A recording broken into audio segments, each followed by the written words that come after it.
Tubuh Pak Pepen mulai gemetar, termasuk tubuh Wahyu. Ratih dan istri Pak Pepen yang duduk di belakang pun ketakutan ketika Wahyu mulai bergerak sendiri badannya, bertingkah begitu aneh. Wahyu kerasukan, menggeram, melotot, meliuk-liuk seperti seekor ular. Lantas berdiri dan menendang, mengamuk, mengacak-ngacak sesaji di kamar ritual Pak Pepen. Sampai si Pak Pepen yang duduk bersila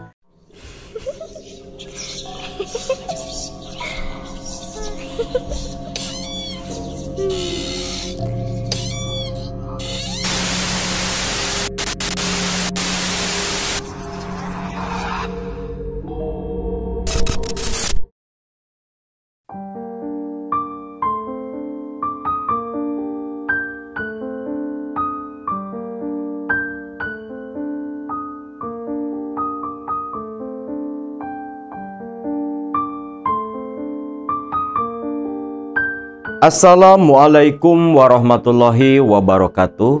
Salam sejahtera buat kalian Baraya KMS dimanapun berada.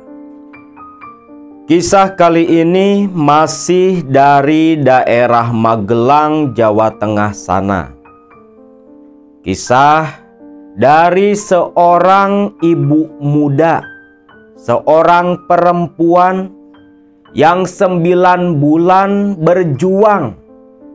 berjuang melepaskan diri dari jerat tumbal pesugihan yang mengancam kehidupan dirinya.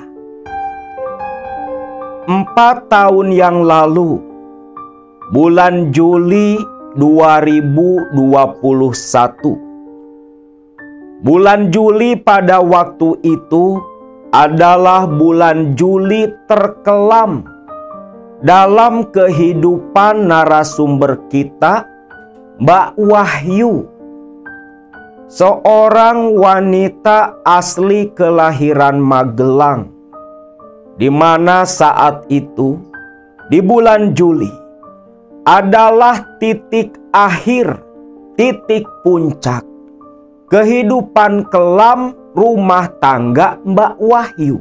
Wahyu, anak ketiga dari 4 bersaudara yang menikah dengan seorang lelaki bernama Karyo, anak seorang pengusaha yang cukup sukses di Magelang bernama Haji Jana. Pernikahan yang dulu dianggap oleh Wahyu akan menjadi kehidupan baru yang lebih bahagia. Namun nyatanya, rumah tangga yang dijalani oleh Wahyu bukannya mendapatkan kebahagiaan, namun justru kesengsaraanlah yang Wahyu terima selama menjadi istri dari Karyo, suaminya. Awalnya ketika masa hubungan pacaran saat itu, Karyo perangainya begitu baik, menghormati kedua orang tua Wahyu, menyayangi Wahyu, begitu royal. Namun, selepas Wahyu dinikahi oleh Karyo dan diboyong ke rumah keluarga besar Karyo, disitulah Wahyu baru mengetahui sifat asli dari suaminya yang tak pernah sedikit pun Wahyu bayangkan dalam mimpi liarnya. Ternyata selepas menikah, Karyo yang mungkin merasa karena dia anak orang kaya, anak seorang pengusaha yang bergerak di bidang otomotif, mempunyai sebuah dealer, dan punya sebuah usaha warung soto juga yang cukup terkenal di daerah sana.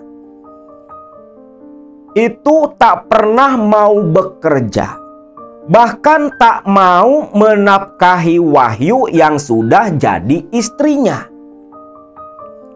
selama berumah tangga dengan Karyo, semua kebutuhan itu ditanggung oleh Haji Jana mertuanya. Bahkan sempat satu ketika Wahyu meminta izin kepada Karyo untuk bekerja karena merasa malu selalu dicukupi kebutuhannya oleh mertua. Namun Karyo malah tak terima. Wahyu ingat betul saat itu dia sedang mengandung anak pertama selepas 1 tahun pernikahan.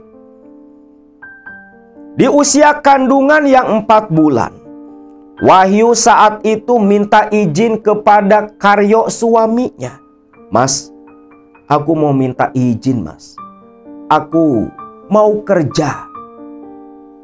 "Kerja? Kerja buat apa kamu, Yuk? Kebutuhan kamu selama ini kan sudah dicukupi sama bapak. Apa yang kurang? Mau malu-maluin masmu ini? Aku ini anak konglomerat, anak wong sugih. Yo, masa punya bini kok kerja? Mau kerja apa? Jangan bikin malu keluarga," bentak Karyo saat itu. Wahyu hanya bisa diam, tapi dia masih tetap berusaha agar suaminya ini memberi izin. "Loh Mas, bukan kerja ke orang lain loh Mas. Maksudku, aku ini kan dulu punya kios kecil di pasar loh Mas. Kios itu sekarang dijalanin sama bapak. Bapak kan wis tua Mas. Kasian. Maksudku kios sayuran itu mau tak ambil alih lagi Mas. Mau tak jalanin lagi biar bapak tinggal di rumah." Mendengar itu, Karyo malah terlihat wajahnya memerah seperti yang begitu murka. "Kurang ajar kamu Wahyu. Kalau kamu seperti itu, sama saja kamu mencoreng nama baik keluargaku. Yo moso mantunya Haji Jana, bojone si Karyo jualan sendiri buat hidup. Mau ditaruh di mana mukaku ini?" Yang saking amarahnya, selain membentak-bentak Wahyu, mencaci maki malam itu, Karyo sampai tega menempeleng pipi Wahyu sampai Wahyu yang duduk di ranjang terjungkal. Dan yang lebih parah, Haji Jana mertuanya Wahyu, orang yang cukup dihormati di daerah itu malah dia mendengarkan di ruang tamu. Wahyu sampai menangis karena dari awal berumah tangga, cacian dan makian udah hal biasa. Namun baru kali itu dia mendapatkan perlakuan kekerasan, tindakan KDRT dari Karyo suaminya sendiri. Selepas kejadian malam itu, Wahyu pun berhenti merengek untuk bekerja. Kios sayurannya akhirnya Wahyu serahkan ke salah satu kawannya untuk dikelola. Dan dari hasil kios itulah Wahyu menabung untuk keperluan dia, karena walau dicukupi oleh mertuanya, itu hanya untuk kebutuhan pokok saja. Sedangkan Wahyu itu kan manusia biasa, punya keinginan lain pula. Lalu tak lama semenjak kejadian itu, lahirlah seorang anak laki-laki dari rahim Wahyu, cucu pertama Jana. Disangka Wahyu selepas melahirkan sifat Karyo akan berubah. Namun yang ada malah semakin menjadi-jadi. Karyo seringkali melakukan tindakan KDRT, tak segan main tangan, main kaki, sampai tega memukuli Wahyu di depan anak kandungnya sendiri. Wahyu masih bersabar dalam rumah tangga yang dia alami, tak pernah dia ceritakan kepada orang tuanya. Selalu Wahyu tutupi, karena mau bagaimanapun itu adalah aib suaminya sendiri. Sampai pada akhirnya, di awal bulan Juli, ketika Haji Jana mertuanya sedang melakukan ibadah umroh entah untuk yang keberapa kalinya, menyisakan Wahyu dan Karyo berdua di rumah, Wahyu mendapat kembali siksaan dari Karyo yang memaksa meminta sejumlah uang dari usaha milik bapaknya Karyo yang waktu itu dipercayakan kepada Wahyu. Wahyu tentunya yang menjaga amanah dari mertua, tak mau menyerahkan uang begitu saja. Karyo pun kalah menyerahkan Wahyu malam itu, yang dari itulah amarah Wahyu, kekecewaan yang dipendam bertahun-tahun, yang menjadi bom waktu meletup dan meledak-ledak saat itu. Wahyu sudah tak bisa lagi menahan penderitaan. Selepas Karyo mengambil paksa uang dari lemari, esok paginya Wahyu memilih pulang kembali ke kampung halaman Wahyu, ke tempat tinggal ibu dan bapaknya. Ketika sampai di rumah ibu bapaknya Wahyu, bapaknya Wahyu yang saat itu membukakan pintu, dia begitu kaget. Loh, Yu, kok kamu pulang? Mana suamimu? Mas Karyo gak ikut, Pak. Bentar. Wajahmu kenapa, Yu?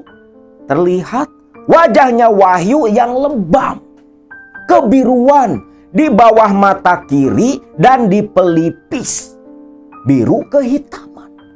Pak, aku jatuh, Pak. Jatuh. Gak mungkin jatuh sampai seperti ini. Masuk dulu ke dalam, ucap bapaknya Wahyu sambil menggendong cucu bungsunya. Wahyu pun masuk ke dalam, menyimpan tas yang berisi pakaian di dalam kamar. Lalu selepas itu dipanggil sang bapak ke ruang tamu. Ibunya yang mendengar Wahyu anaknya datang pun datang menemui pula. Melihat wajah Wahyu yang seperti habis disiksa, ibunya ya kaget sampai memeluk dan meraba-raba bekas luka lebam-lebam di wajah Wahyu. Di situ Wahyu pun menangis memeluk sang ibu. Bapaknya merasa curiga, seperti ada yang tak wajar dan disembunyikan oleh Wahyu anaknya. Wahyu pun ditanyai, "Ada apa, Yu? Ada apa sebenarnya? Jujur ke Bapak, jangan kau tutup-tutupi." Akhirnya di situ Wahyu pun cerita kalau memang dari awal rumah tangga sampai mempunyai 2 orang anak, Wahyu selalu mendapatkan siksaan, cacian, makian dari Karyo suaminya. Bahkan mertuanya si Haji Jana itu cenderung membiarkan dan tidak peduli sama sekali. Mendengar itu, bapaknya Wahyu yang begitu menyayangi anak-anaknya tentunya tak terima. Sampai begitu emosi, untungnya ditenangkan oleh ibunya Wahyu. Karena saat itu bapaknya Wahyu saking emosinya berniat mau pergi mencari Karyo untuk memberi perhitungan. Namun Wahyu berusaha menenangkan pula. Namun intinya hari itu pun bapaknya Wahyu menyuruh Wahyu untuk bercerai dari Karyo suaminya itu. Dan memang itulah yang sudah menjadi niatan Wahyu. Dia khawatir akan perkembangan mental kedua anaknya, termasuk dirinya sendiri. Maka saat itu Wahyu pun akhirnya mulai tinggal kembali bersama kedua orang tuanya. Namun, semenjak Wahyu tinggal kembali di rumah orang tuanya, semenjak itu pula Wahyu mengalami hal-hal aneh di luar nalar akal sehat manusia. Bahkan bukan hanya Wahyu, ibu bapaknya pun sama.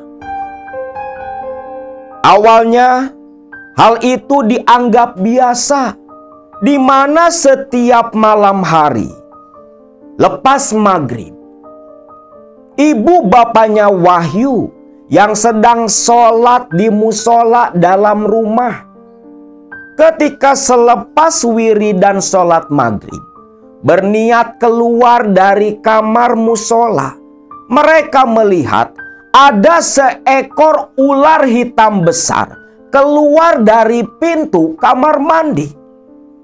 Tentu ibunya Wahyu yang melihat itu sampai berteriak. Bapaknya Wahyu lantas berlari menuju ke arah dapur. Ular itu terlihat melata, meliuk-liuk berlari dari kejaran bapaknya Wahyu. Namun, ketika tiba di sudut dapur di bawah wastafel, ular itu seperti yang menembus tembok dapur mereka, menghilang begitu saja. Wahyu yang waktu itu menggendong si bungsu ikut mengejar pula, dia pun keheranan. Dan lenyapnya ular hitam itu menyisakan bau amis yang begitu memuakan. Malam itu, suasana dalam rumah berubah menjadi tegang dan mencekam. Bahkan bau amis bercampur anyir, bercampur bau apek. Orang Sunda bilangnya bau hangru seperti bau. Itu tercium sampai merata di setiap ruangan di rumah mereka. Selepas maghrib itu, semenjak kejadian ular tadi, orang tua Wahyu beserta Wahyu dan dua anaknya berkumpul di ruang tamu. Diam, tak ada yang berbicara. Semua hanya saling tatap kebingungan. Bahkan di luar rumah mendadak seperti menjadi sepi. Tak ada suara apapun, hanya suara jangkrik yang sesekali terdengar di telinga mereka. Keheningan pecah oleh suara sang ibu. "Pak, ular opo to tadi, Pak? Kok aneh? Masa ular kok bisa ngilang? Ngilang nembus tembok toh, Pak?" "Ya ndak tahu, Bu. Bapak juga bingung. Seumur-umur Bapak baru ngeliat ular kayak gitu." "Pak, apa jangan-jangan ini ada hubungannya sama masalah Wahyu anak kita?" "Loh, maksud ibu apa, Bu?" "Ndak, yuk. Ibu naruh curiga ke keluarga suamimu." "Curiga? Curiga apa, Bu?" Istri dari bapaknya Wahyu ini seperti yang bingung ketika ditanya seperti itu. Seolah ingin menyampaikan, tapi masih ragu. "Iya, Bu. Ada apa sebenarnya, Bu? Apa yang kamu sembunyikan? Apa yang kamu tutupi, Bu? Ceritakan saja." "Ini loh, Pak. Sebenarnya sudah lama, Pak. Kalau tak salah, selepas 1 tahun si Wahyu dinikahi sama Karyo, Pak. Ibu kan punya tetangga yang dulu pindah ke kampung yang ditinggali oleh besan kita. Nah, kata tetangga ibu waktu ketemu di pasar, dia kaget sampai marahin ibu, Pak." Lah, kenapa marahin ibu? Ibu ada masalah apa?" "Ya ndak ada masalah, Pak. Cuma tetanggaku itu, dia marahin ibu gara-gara menikahkan Wahyu sama si Karyo. tentu bapaknya Wahyu ini kebingungan. Apalagi Wahyu. Lah, terus masalahnya apa toh, Bu? Wahyu kembali bertanya saat itu. Yuk, Pak. Kata tetanggaku itu, Pak. Si Haji Jana besan kita. Itu kaya raya hasil muja. Dia takut anak kita si Wahyu nanti jadi tumbal. Itu loh Pak maksudku. Mendengar itu, raut wajah Wahyu menegang seketika. Bapaknya pun sama, terdiam kaget seolah tak percaya. Baru dengar kalau besannya itu muja. Kalau Wahyu sebaliknya, pucatnya dia, diamnya dia. Karena Wahyu teringat akan sesuatu kebiasaan sang mertua semasa Wahyu masih tinggal bersama. Melihat Wahyu yang hanya diam seperti itu, bapaknya pun menanyai, "Ono apa tok yu? Jangan melamun. Ada apa?" "Ah, enggak Pak. Aku jadi inget Pak. Memang mertuaku itu aneh loh Pak." "Aneh? Aneh gimana?" "Yo aneh Pak. Mertuaku setiap Kliwon, malam Jumat Kliwon, itu tak pernah ada di rumah Pak." "Lah kan bisa saja. Mungkin dia ke dealer, apa ke tempat usahanya yang lain. Mertuamu itu kan usahanya banyak yuk." "Enggak Pak. Bukan Pak. Setauku setiap Kamis pagi Bapak sering nyuruh aku ke pasar belanja sesaji Pak. Ya kayak umbo rampe, kinang siri, sakumplitne Pak." Sempet Wahyu tanya Pak waktu itu. Katanya itu sesaji buat ke Parangkusumo, ke Parangtritis, ke Goa Langse Pak. "Goa Langse? Yang bener kamu yuk." "Bener Pak." Wahyu ingat betul Pak. Sempat sekali waktu itu bilang kalau sesaji itu buat ziarah, buat nadran ke Goa Langse. Pucat pasi bapaknya Wahyu karena dia tahu Goa Langse itu memang katanya sering dijadikan tempat pemujaan, tempat pesugihan. Biasanya di situ adalah tempat untuk menghubungi dan melakukan hubungan kontrak perjanjian dengan sosok penguasa pantai selatan. Ada pula yang mengatakan sebagai tempat menjalin kontrak dengan sosok Nyi Blorong. "Pak, apa bener Pak? Jangan-jangan ular yang tadi itu ular siluman loh Pak." "Wis, udah Bu, tenang. Kita berdoa saja. Mudah-mudahan tak terjadi apa-apa ke keluarga kita." Wahyu pun hanya mengangguk diam.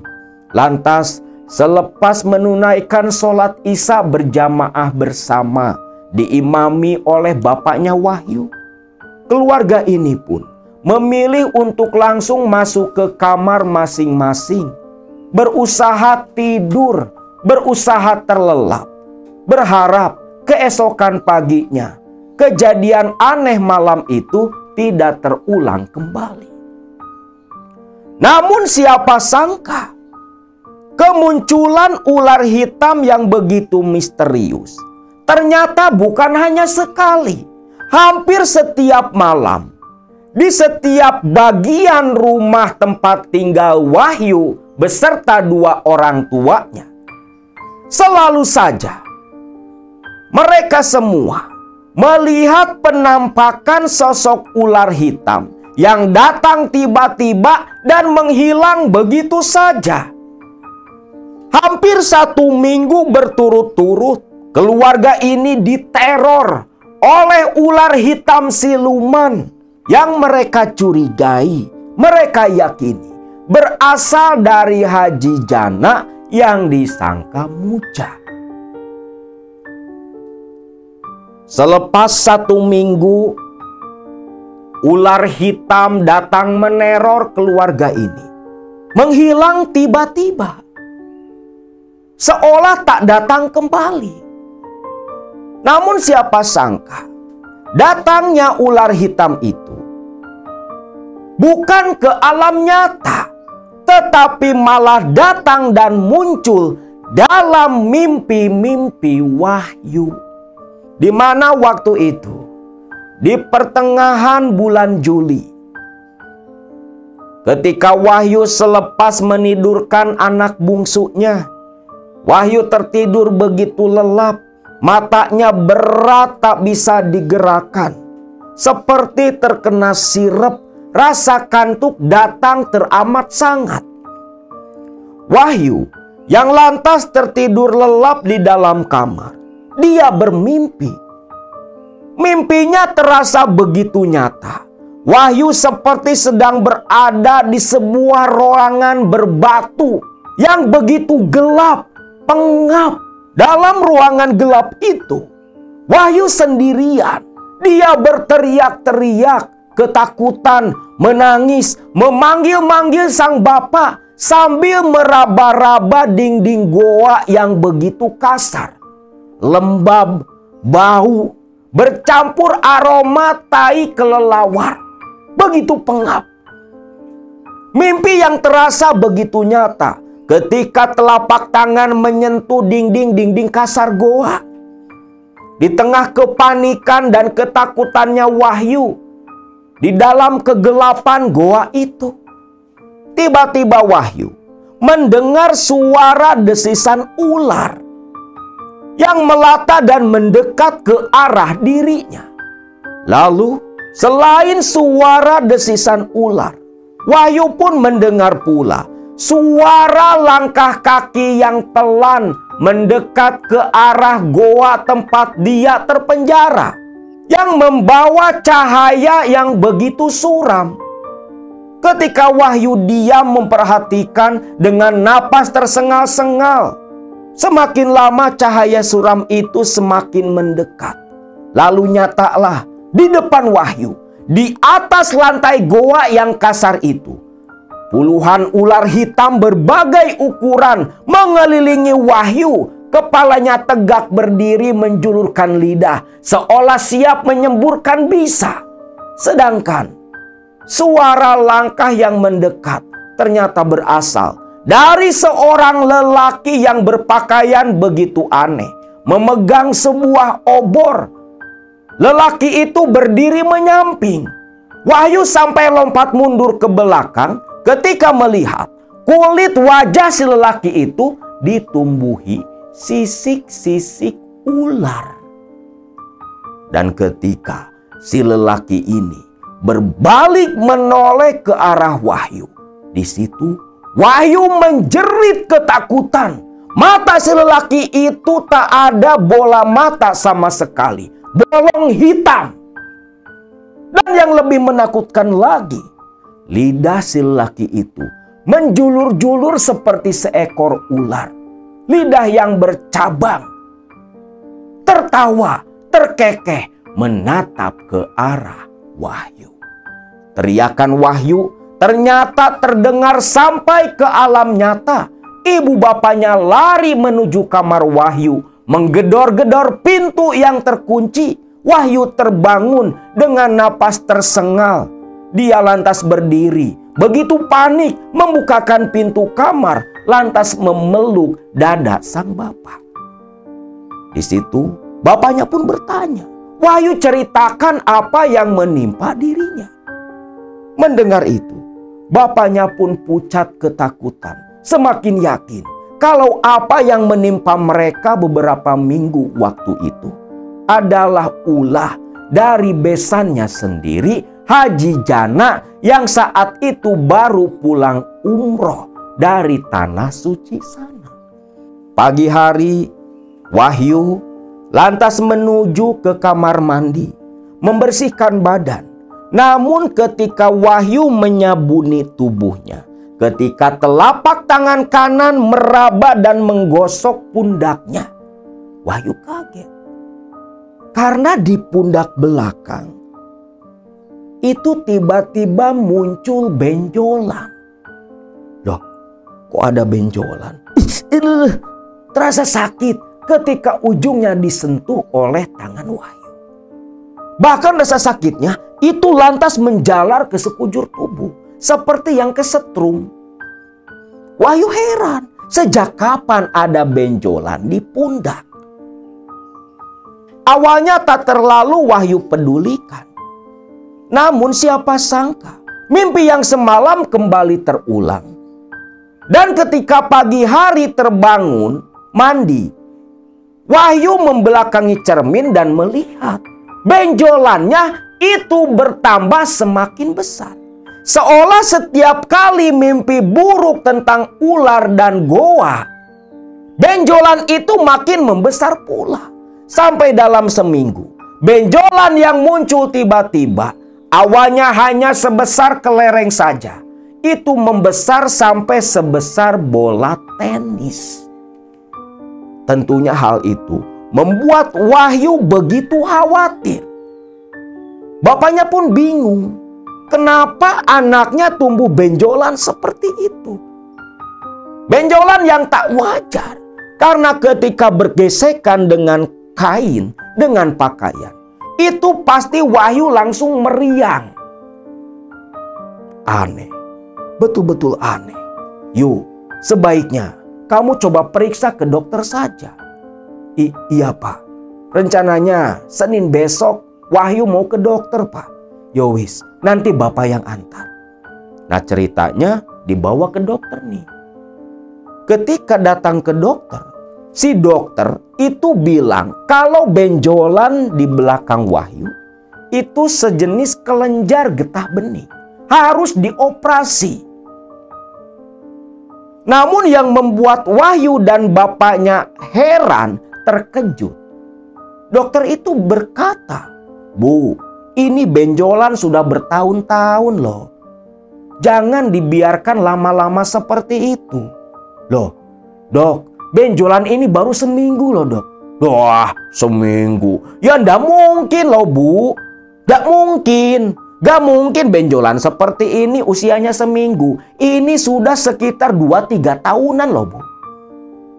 Ini memang tidak ganas, tapi berbahaya pula. Lama-lama bisa jadi tumor. Sebaiknya dioperasi saja. Dok, mohon maaf Dok. Saya jujur Dok, saya nggak bohong. Benjolan ini baru 1 minggu. Akhirnya kalah debat tuh si Wahyu. Dokter tetap bersikeras itu usianya udah 2-3 tahunan. Dan harus dioperasi. Dioperasilah tuh. Namun anehnya, selepas dioperasi, benjolan memang waktu itu diangkat lah. Dikeluarkan. Namun selang 3 hari, tumbuh kembali ke ukuran semula. Ke ukuran semula lagi.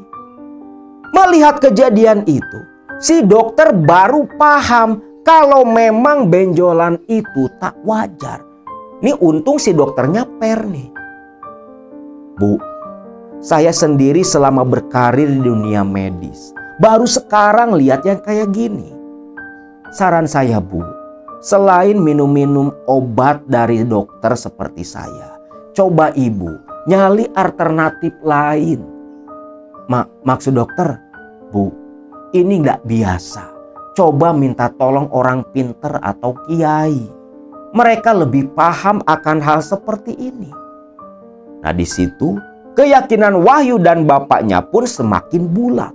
Kalau memang itu tak wajar, pasti ada hubungan sama Haji Jana, mertua Wahyu.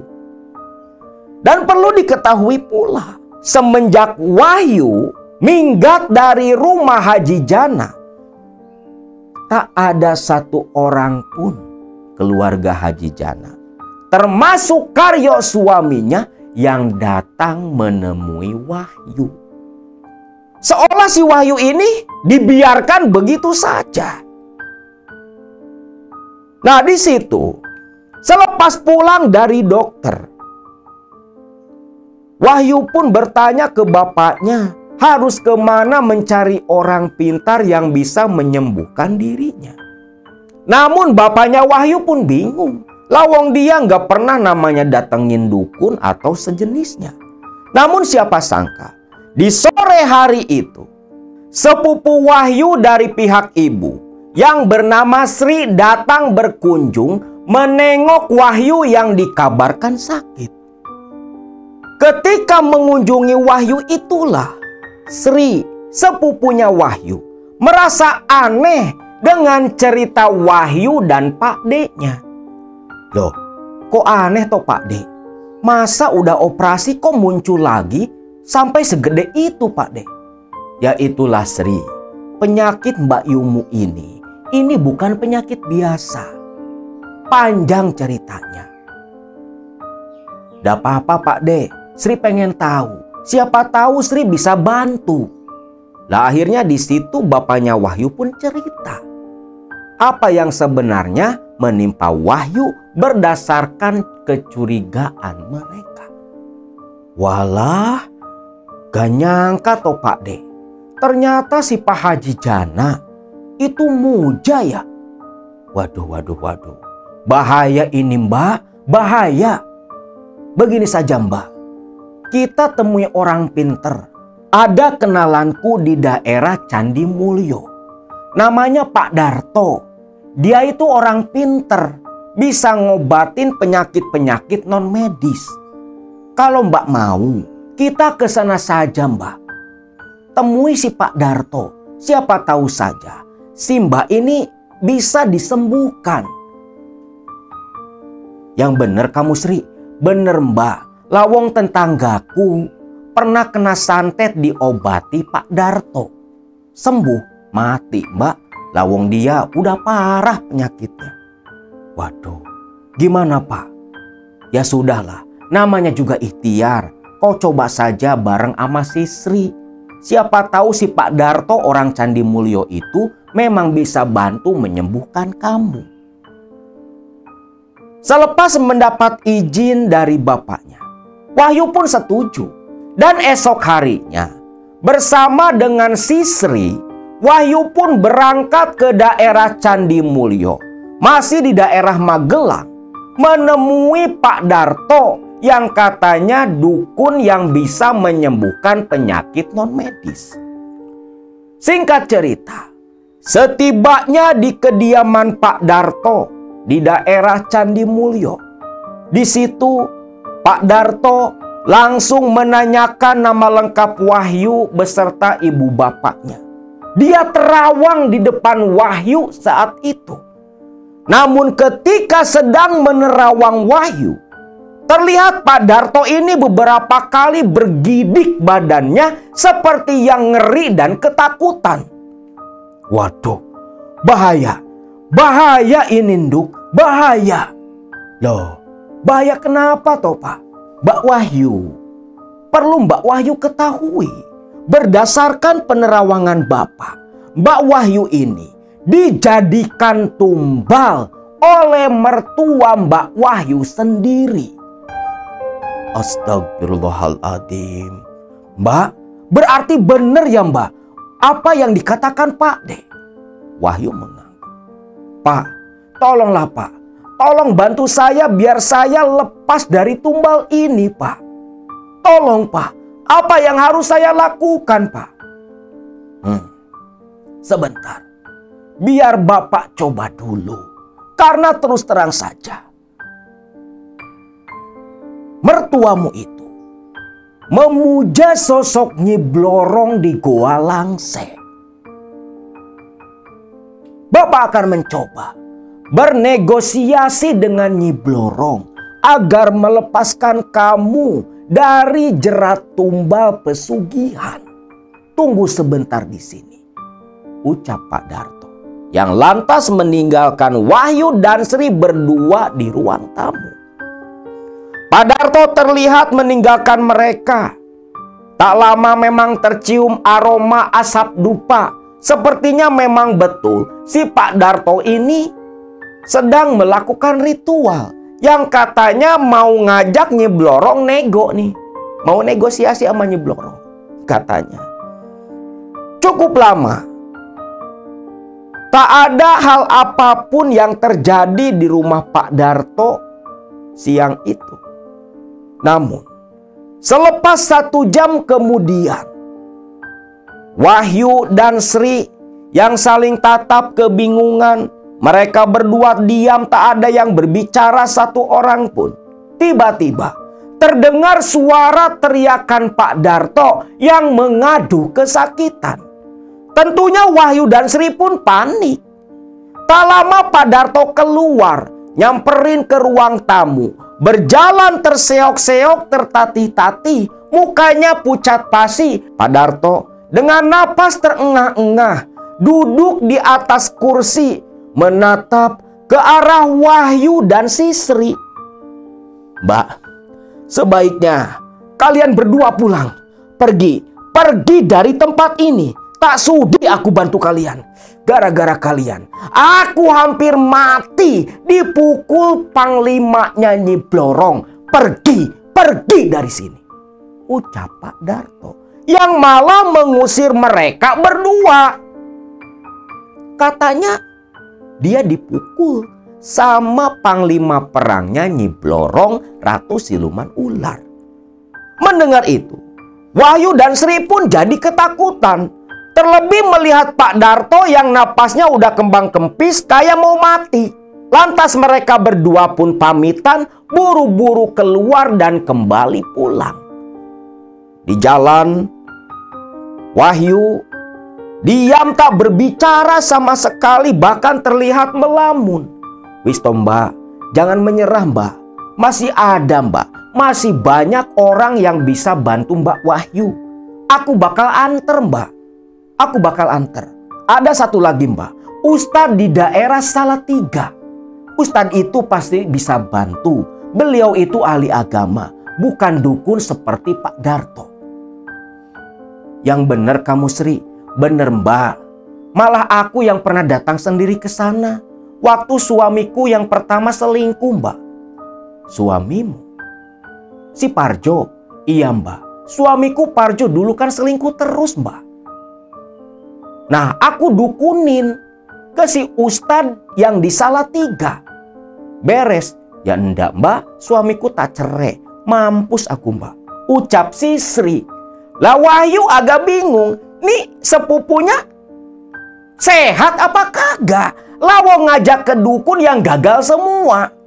Tapi ya namanya Wahyu yang saat itu panik dan teringat kalau dirinya dijadikan tumbal oleh mertuanya, akhirnya hanya bisa ikut saran dari Sri. Pulang kembali ke rumah, dia ceritakan apa yang menimpa Pak Darto di Candi Mulyo. Bapaknya pun heran. Berarti betul, memang si Jana, besannya itu, muja Nyi Blorong di Goa Langse. Lantas bagaimana? Itu Pak, kata si Sri, ada Ustadz di Salatiga yang katanya dulu pernah bantu si Sri dukunin suami pertamanya si Parjo yang selingkuh itu. Lah Sri, bukannya si Parjo udah cerai sama kamu? Iya Pak, waktu itu gagal gara-gara kata si Ustadz, Sri datang terlambat.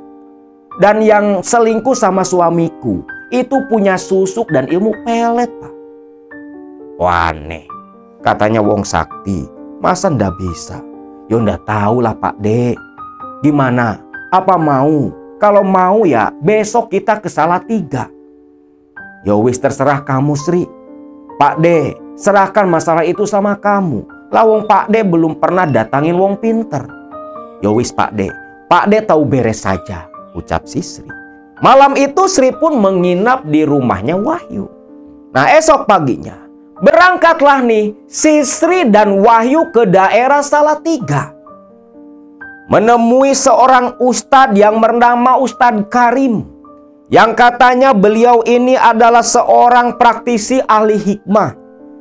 Ketika datang menemui Ustadz Karim, memang kesaktiannya sudah terbukti walau baru pertama bertemu. Lah. Lako mambune mambu ulo. Loh, mambu ulo? Mambu ulo opo to Pak Ustad? Ya, aku wis tahu masalah kalian. Mlebu, tak ngomong di dalam. Ucap Ustadz Karim. Ini 2 orang langsung masuk ke dalam rumah si Ustadz Karim. Istri Ustadz Karim nyuguhin minuman waktu itu. Di situ Wahyu pun ditanyai kembali. Wahyu mengaku kalau memang dia selepas berobat kemarin dari daerah Candi Mulyo, dia diponis menjadi tumbal dari mertuanya sendiri. Nah, itu maksudnya Pak Ustadz. Mertuamu itu mujanyi blorong, mambune ya mambu ulo. Waduh, lantas bagaimana Pak Ustadz? Apa bisa disembuhkan? Apa bisa dilepas Mbak Yuku ini? Yo iso lah. Bisa. Hanya saja memang syaratnya nggak sedikit, nggak mudah. Loh, syaratnya apa toh Pak Ustadz? Syaratnya mesti tebus nyawa. Tebus nyawa kamu dengan kambing kendit. Kambing kendit? Kambing kendit opo to Pak Ustad? Yo kambing kendit sing bulune ireng ono sabuk putih di bagian perut melintang tembus. Oh, kambing kendit. Berapa Pak Ustad? Berapa biayanya? Biayanya memang besar untuk membeli kambing kendit dan keperluan sesaji ritual yang lainnya. Itu sekitar 20 juta. Lah kaget si Wahyu. Apalagi si Sri ampe nganga denger mesti ngeluarin duit 20 juta. 20 juta Pak Ustadz? Yo, 20 juta. Itu pun hanya untuk prosesi pelepasan tumbal, penebusan tumbal. Belum nanti untuk menghilangkan bekas tumbal di tubuh kamu, biar kamu gak dijadiin tumbal lagi. Waduh, bagaimana ya Pak Ustadz? Saya pengen tahu dulu Pak Ustadz. Kira-kira sampai sembuh total, sampai betul-betul saya lepas dari tumbal, kira-kira berapa semuanya Pak Ustadz? Sebentar, biar Bapak hitung dulu. Si Ustadz Karim ini pijit-pijit buku jari, kayak lagi ngitung, gak tahu ngitung apa. Cuma selepas beberapa lama kayak gitu, dia bilang 40 juta. Itu biaya yang diperlukan. 40 juta Pak Ustadz? Iya, 40 juta. Terserah kalian. Karena terus terang, yang bisa menyelesaikan masalah seperti ini, itu bisa dihitung jari.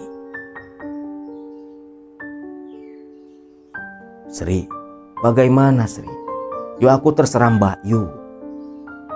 Pak Ustadz, terima kasih sebelumnya. Tapi untuk saat ini, saya belum punya uang sebesar itu. Begini saja Pak Ustadz, saya mau pulang dulu. Mau tak diskusikan masalah ini dengan bapak saya? Ya terserah.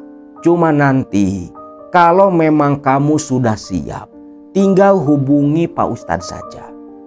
Catat dan simpan nomor HP Pak Ustadz. Ya, terima kasih Pak Ustadz, ucap Wahyu saat itu. Mereka berdua pun pamitan. Hanya 1 jam lah mereka berkunjung di rumah Ustadz Karim di daerah Salatiga sana. Setibanya kembali di Magelang, Wahyu bersungut-sungut ngomel-ngomel di rumah. Ustadz Edan, kamu ini gimana sih Sri?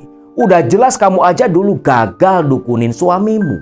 Lah kok malah bawa aku ke sono?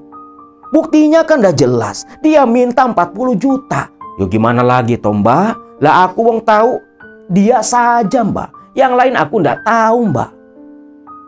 Yah sudahlah. Biar nanti si mbakmu sendiri yang cari lah. Kita ngomong ke bapak. Waduh Mbak, yo jangan bilang Pak D. Nanti aku yang dikemplang. Yo wes lah, salahmu. Masuklah mereka ke rumah. Gimana yuk? Tanya bapaknya Wahyu. Ah, si Sri papa. Guyon bae pak. Yo moso toh pak, aku mesti biaya 40 juta buat ritual pelepasan tumbal. Wah Ustadz gendeng. Uang dari mana toh pak? Ya Allah ya Robi. Ya sudahlah, cari yang lain saja. Si Sri pun hanya bisa diam. Masih untung dia nggak diomelin sama Pak Deknya.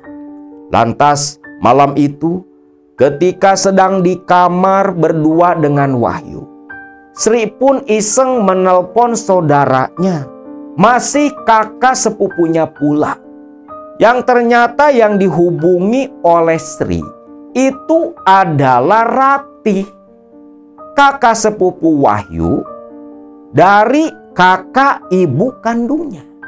Di situ sosok sepupu Wahyu yang bernama Ratih ketika mendengar cerita kalau Wahyu dijadikan tumbal dan sedang mencari orang pintar yang mau bantu. Sepupu dari Wahyu itu mengajak Wahyu ke daerah Gunung Kidul. Yuk, jangan takut. Aku kenal wong pinter daerah Gunung Kidul, di daerah Wonosari. Arane Pak Pepen. Beliau pasti bisa bantu yuk. Nantilah, kalau aku sudah senggang, aku datang ke Magelang. Ucap Ratih sepupunya itu. Tak tunggu ya Tih, jangan lama-lama. Yo, nanti kalau kerjaanku udah beres, aku pasti ke Magelang. Lah si Sri masih di situ. Yo masih. Lah ini kan HP-nya HP si Sri. Yo wis, bilang ke ade sepupu kita, jangan asal nyari dukun, lawang dia juga gagal. Iyo mbak, aku wis ngerti, kapok aku ngikutin si Sri, ucap Wahyu. Nah, selepas itu, ditelepon janjian nih si Wahyu sama Ratih. Ratih memang orangnya bisa dibilang ya wanita karir lah. Saat itu si Ratih sedang ada pekerjaan di daerah Jakarta. Pulang sekitar bulan September saat itu. Nah, singkat cerita, tepat di tanggal 11 September 2021, Ratih itu datang berkunjung ke Magelang ke rumah tempat tinggalnya Wahyu. Yang maksudnya mau mengantar Wahyu berobat ke daerah Wonosari Gunung Kidul, menemui seorang sesepuh yang bernama Pak Pepen.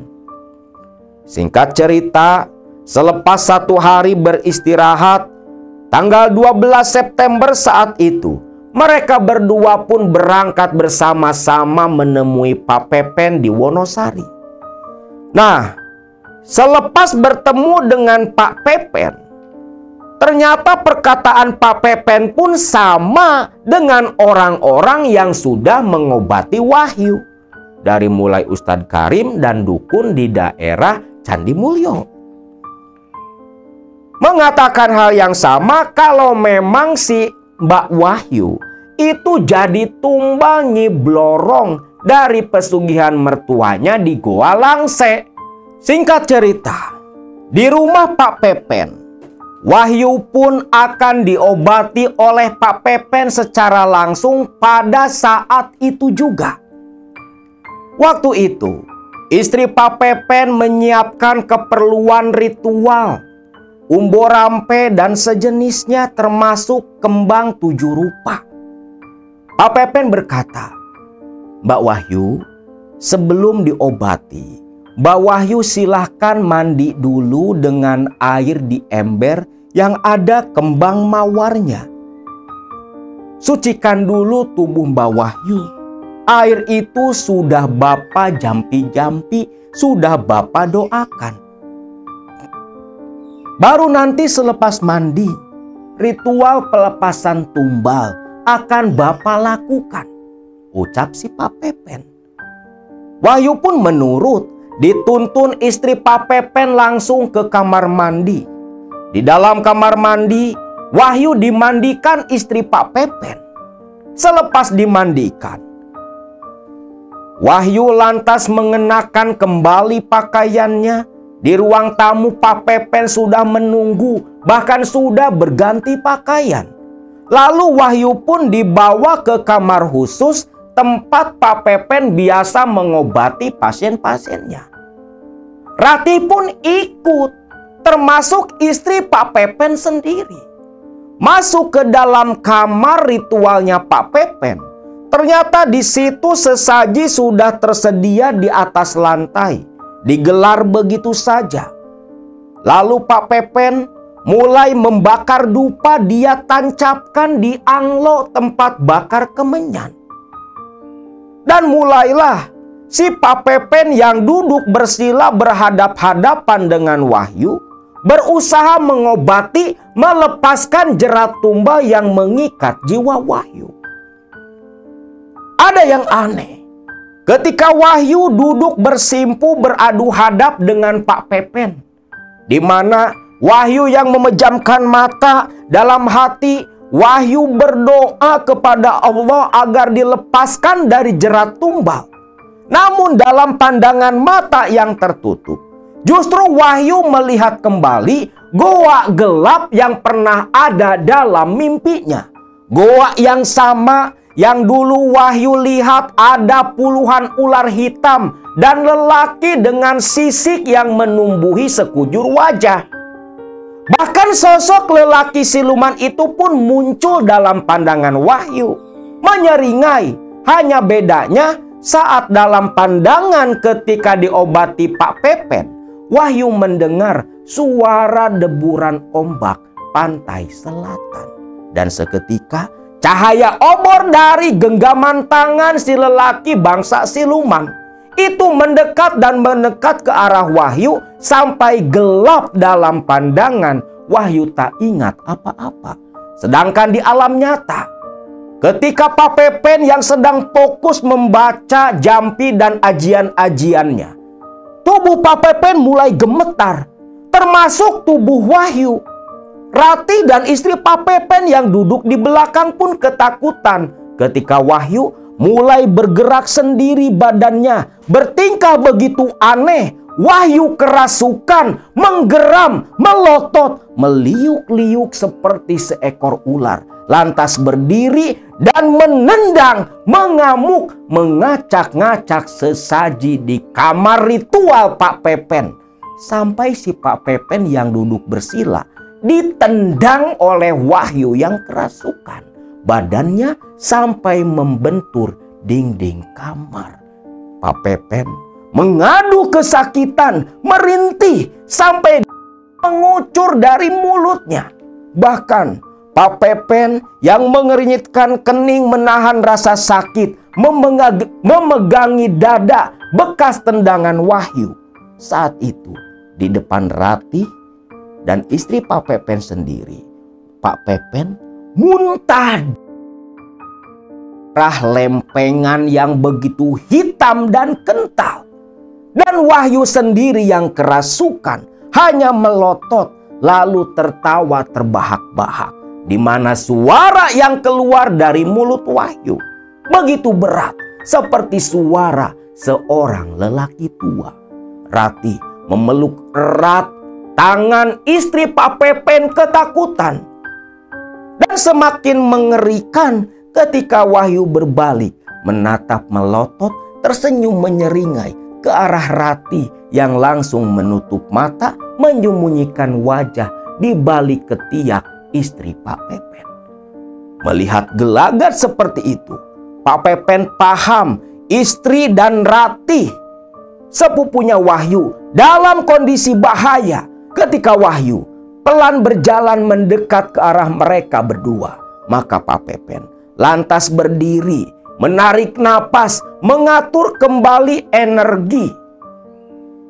Lalu Pak Pepen meraba-raba saku bajunya, mengeluarkan sebuah tasbih kayu yang seketika lantas dia lempar ke arah punggung Wahyu. Dan seketika Wahyu jatuh tersungkur, muntah, lalu pingsan tak sadarkan diri. Barulah situasi tegang itu pun mencair. Ratih bergegas mendekat ke Wahyu. "Yuk, yuk, bangun yuk, bangun!" teriak Ratih. "Wis, tenang Mbak, tenang. Sosok yang merasuk ke sepupumu sudah tak keluarkan. Sekarang bantu saya. Gotong Nak Wahyu ke ruang tamu. Bu, ambil minyak angin." Iya Pak." Lalu dibawa si Wahyu ke ruang tamu, ditidurkan di sofa panjang. Istri Pak Pepen datang bawa minyak angin. Lalu istrinya Pak Pepen pun membalur dadanya Wahyu sampai ke perut. Selang setengah jam kemudian, Wahyu pun kembali siuman. Cuman dia heran, loh, Mbak Yu, ini kenapa tuh Mbak? Kok aku tidur di sini Mbak? Yu, kamu kesurupan Yu, kamu kesurupan. Walah, kok bisa Mbak? Loh, Mbak Wahyu, apa yang tadi terjadi sampai kamu kesurupan? Wahyu cerita apa yang dia lihat. Luar biasa, luar biasa. Tak main-main ini. Terus terang saja, saya pribadi tak sanggup melepas jerat tumbal yang mengikat jiwa Nak Wahyu. Waduh, tolong saya Pak. Ini sudah orang yang ketiga yang saya datangi Pak. Tolong bantu saya Pak. Kalau memang Nak Wahyu percaya sama Bapak, begini saja. Terus terang memang Bapak tak sanggup membantu Nak Wahyu.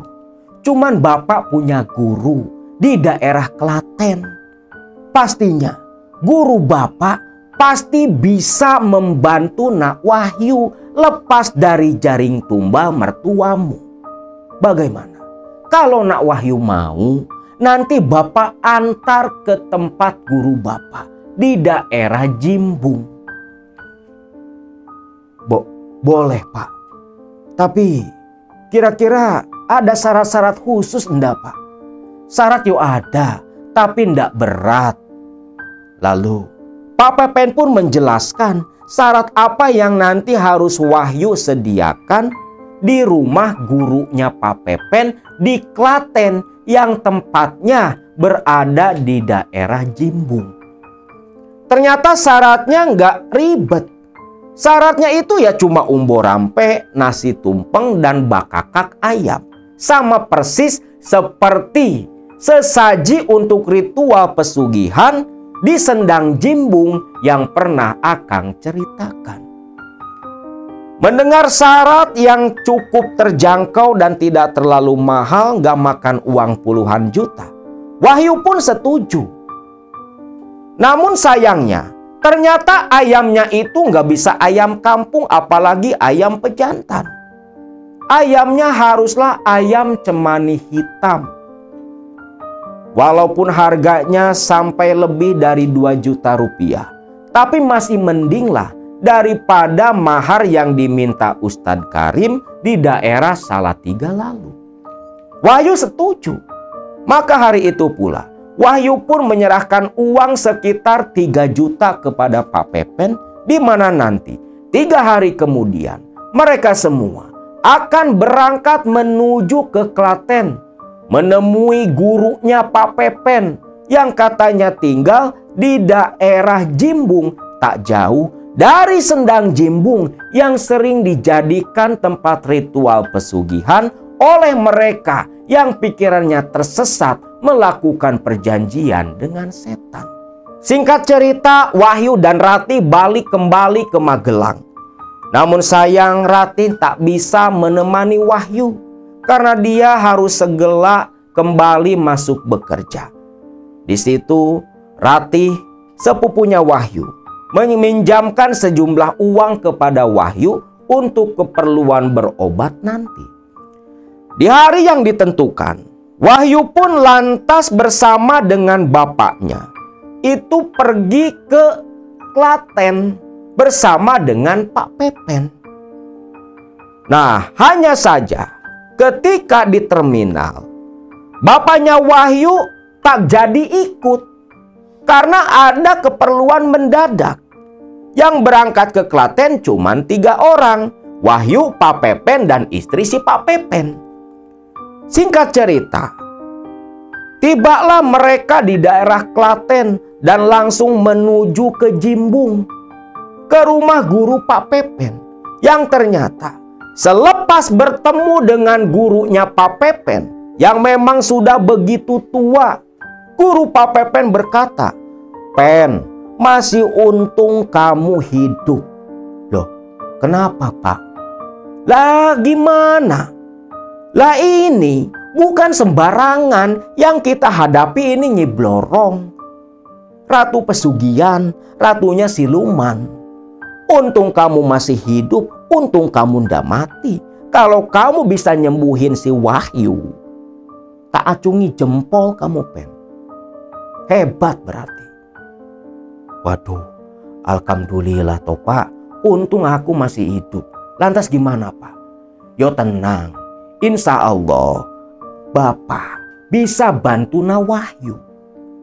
Tapi ya, apa kamu wis jelasin syarat-syarat yang mesti dilakukan? Yo wis toh Pak, ayam cemani wis tak bawa. Yo wis, kamu potong di belakang. Ingat, darahnya jangan dibuang. Baik Pak. Lalu si Pak Pepen itu langsung menunaikan perintah gurunya. Nah, singkat cerita, waktu berlalu semakin cepat. Malam harinya sekitar jam 9, Pepen, istrinya, Wahyu, dan si dukun saat itu langsung menuju ke Sendang Jimbung. Lah mereka ini jalan kaki karena dekat dari rumah gurunya Pak Pepen. Setibanya di Sendang Jimbung, suasana begitu sepi karena sedang tak ada satu orang pun peziarah yang datang saat itu. Lalu Pak Pepen beserta dengan gurunya membawa sesaji berupa nasi tumpeng dan bakakak ayam cemani, tepat disimpan di bawah pohon randu alas di samping sendang. Sendangnya Kiai Poleng. Sesaji diletakkan di sana. Lalu seperti orang-orang yang ritual pesugihan, hanya saja ini untuk lepas dari rantai tumbal untuk kesembuhan. Wahyu langsung disuruh Pak Pepen berendam di Sendang Jimbung. Wahyu menurut. Selepas ritual dibuka oleh gurunya Pak Pepen, sesaji diletakkan. Wahyu dituntun istri Pak Pepen ke sendang. Lalu di situ Pak Pepen berkata, "Bu, temani Nak Wahyu sampai selesai esok pagi. Aku sama Bapak mau balik ke rumah, mau ritual di sana untuk membantu melepas tumbal Nyi Blorong." Yo wis toh Pak, aku sing temani Wahyu. Ojo takut yo Neng, ojo takut. Simba pasti bantu, ucap istri Pak Pepen. Lalu pergilah Pak Pepen kembali ke rumah dengan gurunya, meninggalkan Wahyu dan istri Pak Pepen berdua berendam di Sendang Jimbung malam itu. Sesuai perintah istri Pak Pepen, Wahyu duduk bersedekap seperti orang yang sedang bersemedi. Dia pejamkan mata. Nah, apa yang dialami Wahyu ketika berendam di sendang itu hampir mirip dengan cerita ritual pesugihan Sendang Jimbung yang pernah Akang ceritakan. Di mana menurut Mbak Wahyu, ketika duduk bersila berendam dalam sendang, air sendang itu beriak, mengeluarkan gelombang air yang menerpa tubuh Mbak Wahyu. Lalu dari tengah-tengah sendang muncul seekor bulus poleng yang begitu besar. Bulus poleng itu bisa berbicara. Dalam pandangan Wahyu, ketika bulus poleng yang dikenal dengan nama Kiai Poleng muncul, berdiri mengambang di permukaan sendang, berbicara kepada Wahyu. Namun Wahyu tak mengerti dengan apa yang dibicarakan oleh sosok bulus siluman di hadapannya. Selepas berbicara dengan bahasa yang tak jelas dan tak dimengerti, bulus Kiai Poleng pun kembali tenggelam ke dalam permukaan sendang. Air sendang kembali tenang. Selepas itu, Suasana kembali hening, tak ada hal apapun yang Wahyu alami. Hanya saja yang aneh, itu si benjolan di belakang kan ikut terendam oleh air sendang. Itu terasa seperti yang diperas dari luar. Bahkan terasa oleh Wahyu, itu ada seperti cairan lengket yang keluar dari benjolan. Dan ketika Wahyu dibangunkan, dijemput Pak Pepen, Wahyu lantas berdiri diikuti istri Pak Pepen pula. Dia pun meraba ke arah benjolannya. Ketika dilihat, loh, ini cairan apa? Ada cairan bening lengket di telapak tangan Wahyu. Baunya begitu amis. Wahyu malah pikirannya kemana-mana. Lawang bau seperti itu, bau cairan suaminya dulu. Nah, selepas itu, Wahyu pun dibawa Pak Pepen ke rumah gurunya. Ganti pakaian, Wahyu pun cerita apa yang dia alami semalam. Menurut guru Pak Pepen, itu adalah Kiai Poleng yang datang. Berarti begini Nak Wahyu. Yang semalam datang itu adalah Kiai Poleng, penguasa Sendang Jimbung. Nak Wahyu, untuk saat ini pulanglah dulu ke Magelang. Pen, air sendang sudah kau bawa? Sudah, Pak. Air sendang itu nanti Nak Wahyu gunakan untuk mandi selama 3 hari. Selepas 3 hari mandi dengan air sendang itu, yang nanti akan Bapak doakan dulu. Nak Wahyu balik kembali ke sini untuk berendam di Sendang Jimbung untuk ritual yang terakhir. Benar ini, Pak. Tapi Pak, ada cairan kental berwarna putih bening, Pak, dari benjolan ini, Pak.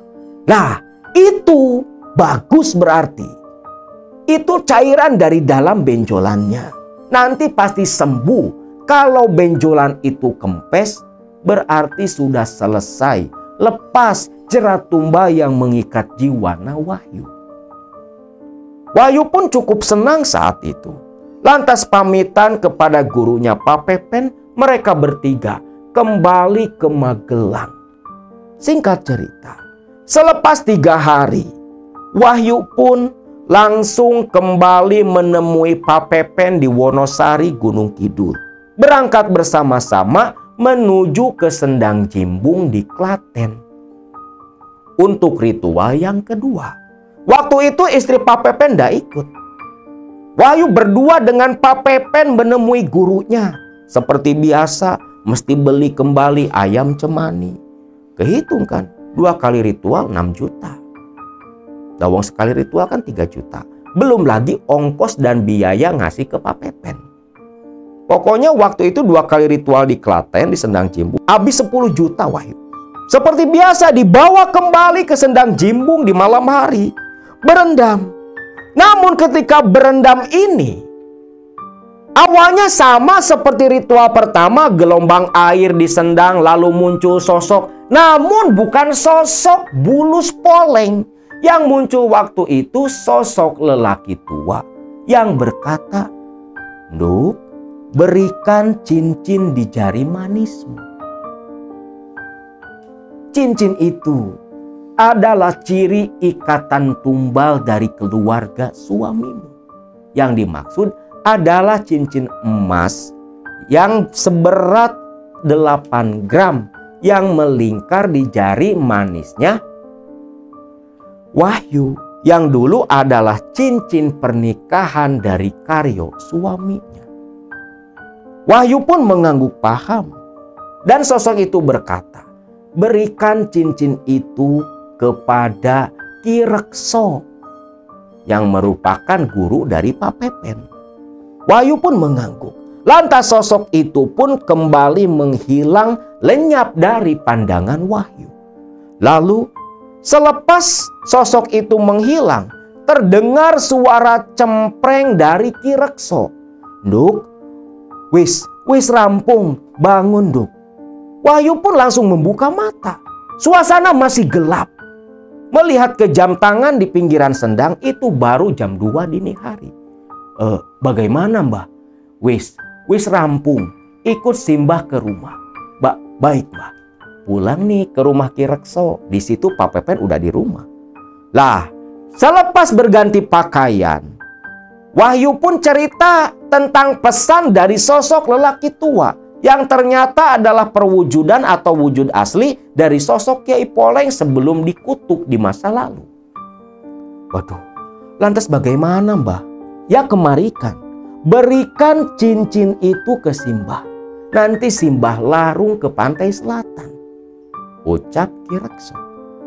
Lah namanya Wahyu, awam dia kan. Tuh cincin emas 24 karat loh. 8 gram kan lumayan, kali sejuta aja udah berapa. Itu langsung diserahkan ke Ki Rekso.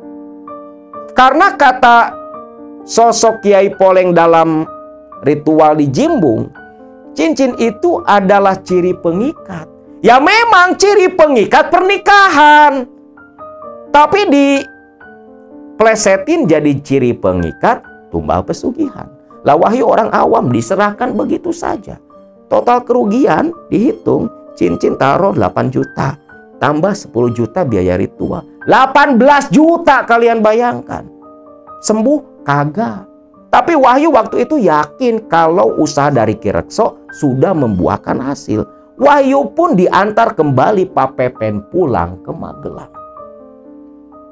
Setibanya di Magelang, Wahyu dengan wajah yang begitu cerah karena yakin dia sudah lepas dari jerat tumbal. Jerat tumbal mertuanya sendiri si Haji Jana.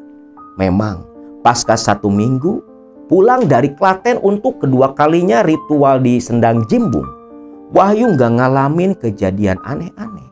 Cuma di awal bulan Oktober minggu pertama, satu malam selepas pulang dari Klaten, Wahyu merasa tenang, seolah sudah lepas dari jerat jaring pesugihan, dari jerat tumbal yang mengikat dirinya. Malam itu, ketika Wahyu tengah tertidur begitu lelap, Wahyu bermimpi dikejar-kejar sosok makhluk laki-laki dengan perawakan yang begitu menyeramkan di sebuah hutan yang begitu gelap. Wahyu dikejar-kejar oleh 3 orang lelaki yang baunya bau anyir seperti darah. Wahyu terus berlari sambil teriak meminta tolong dari kejaran mereka, menembus hutan yang begitu lebat. Lalu di tengah pelariannya Wahyu mendengar suara deburan ombak di kejauhan. Wahyu lari menuju suara ombak itu. Yang ketika keluar dari hutan, entah kenapa Wahyu malah muncul di sebuah pinggiran pantai. Pinggiran pantai yang begitu dia kenali. Di pantai itu, makhluk-makhluk lelaki tadi tak mengejar Wahyu, seolah takut mendekat. Wahyu berdiri sendiri di atas hamparan pasir di pinggiran pantai. Di tengah malam yang begitu sepi, tak ada satu orang pun yang terlihat di pandangan Wahyu. Hanya ombak pantai selatan yang menggulung-gulung. Pantai itu Pantai Parangkusumo. Lokasi tempat beradanya Goa Langse. Nah, di tengah Wahyu yang sedang kebingungan berdiri di pinggiran pantai, di kejauhan, Wahyu melihat ada 3 orang berjalan mendekat ke arah Wahyu. Wahyu berdiri heran. Mereka siapa? Mungkin mereka bisa nolong, pikir Wahyu. Wahyu yang pelingak-pinguk kembali menoleh ke belakang. Takut makhluk-makhluk tadi kembali datang. Lantas selepas memastikan semua aman, Wahyu pun lari menuju ke arah 3 orang tadi. Ketika Wahyu semakin dekat, Wahyu belum jelas melihat wajah mereka. Namun ketika Wahyu berlari mendekat ke arah mereka bertiga, lantas Wahyu berhenti, berdiri diam karena ketiga orang di hadapannya ternyata adalah sosok Haji Jana, Karyo suaminya, dan seorang perempuan tua yang Wahyu kenali dari foto di ruang tamu rumah sang mertua yang tak lain adalah Hajah Mira, almarhum istri Haji Jana. Wahyu tercekat diam, tak bisa berkata-kata. Ketiga orang itu, pasangan ibu, bapak, dan anak, mertua dan suami Wahyu, melotot, menatap tajam ke arah Wahyu sambil menyeringai, lalu berkata, "Wahyu, kamu akan mati, kujadikan tumbal untuk Nyi Blorong," ucap sosok Haji Jana. "Wahyu, sebentar lagi kau mati. Mati menjadi tumbal harta kekayaan kami," ucap Karyo suaminya. Lalu sosok Hajah Mira, almarhum ibu mertua Wahyu, berjalan setengah langkah ke depan, mendekat ke arah Wahyu. Kepalanya menunduk, namun ketika menengadah, pipinya penuh dengan sisik ular, tersenyum menyeringai, berkata kepada Wahyu, "Wahyu, kau akan mati. Mati menjadi tumbal seperti diriku." Lalu mereka bertiga tertawa. Tawa yang begitu mengejek dan menyeramkan membuat Wahyu begitu ketakutan. Wahyu berbalik, lantas berlari menuju ke sebuah pulau di ujung pantai. Di mana pulau itu adalah pulau tempat beradanya Gua Langse. Namun ketika Wahyu berlari terus ke arah pulau itu untuk menyelamatkan diri, suara tawa dan ejekan dari mertua dan suaminya masih terdengar mengikuti langkah kaki Wahyu yang berlari begitu ketakutan. Di detik itu pula, dalam pandangan Wahyu, dari ujung pulau, dari karang yang menjorok ke pinggiran pantai, Wahyu melihat ada kereta kencana berjalan ditarik seekor kuda di atas permukaan air laut, seolah berlari di atas gulungan ombak mendekat ke arah Wahyu.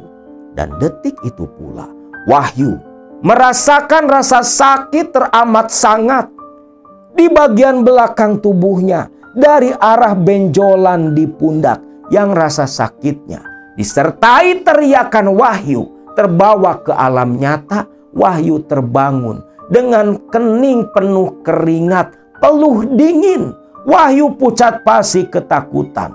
Sadarlah dia kalau dia belum sepenuhnya lepas dari jerat tumbal pesugihan Haji Jana, mertuanya sendiri. Lalu, apa yang nanti akan terjadi kepada Wahyu? Selamatkah dia dari jerat tumbal sang mertua? Kita saksikan di video selanjutnya.